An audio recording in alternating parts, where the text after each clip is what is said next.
সাজেক ভ্যালির নাম কে না জানেন। ভারতের মিজোরাম সীমান্ত লাগোয়া এই ভ্যালিকে ভ্রমণ পিপাসুরা বাংলার ভূস্বর্গ নামে ডেকে থাকেন। সারি সারি পাহাড়ের মাঝে তুলোর মতো ভাসমান মেঘের ভেলা, এই তো সাজেক। ভিন্ন ভিন্ন ঋতুতে, এমনকি দিনের প্রতিটি মুহূর্তে আপনি সাজেকের আলাদা রূপ দেখতে পাবেন। মেঘের রাজ্য থেকে সবাইকে জানাই স্বাগতম।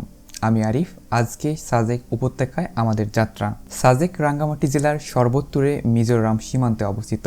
খাগড়াছড়ি জেলা সদর থেকে সাজেকের দূরত্ব প্রায় 70 কিলোমিটার আর দীঘানালা থেকে প্রায় 49 কিলোমিটার। সাজেক রাঙ্গামাটি জেলায় অবস্থিত হলেও খাগড়াছড়ি থেকে এখানে যাতায়াত সুবিধাজনক। সাজেকের প্রাকৃতিক রূপ: সাজেকে সর্বত্র মেঘ, পাহাড় আর সবুজ। এখান থেকে সূর্যোদয় আর সূর্যাস্ত দেখা যায়। সাজেকের রুই লুইপাড়া থেকে ট্রেকিং করে কংলাক পাহাড় এ যাওয়া যায়। কংলাক হচ্ছে সাজেকের সর্বোচ্চ চূড়া। কংলাকে যাওয়ার পথে মিজোরাম সীমান্তে বড় বড় পাহাড়, আদিবাসীদের জীবনযাপন, চারদিকে মেঘের আনাগোনা দেখা যায়। এখানে বছরের নির্দিষ্ট সময়ের উপজাতির উৎসব অনুষ্ঠিত হয় এবং তাদের সংস্কৃতির নানা উপকরণ উপভোগ করা যায়। ভিডিওটি ভালো লাগলে একটি লাইক দিবেন এবং কমেন্ট করে জানাবেন কেমন লাগলো।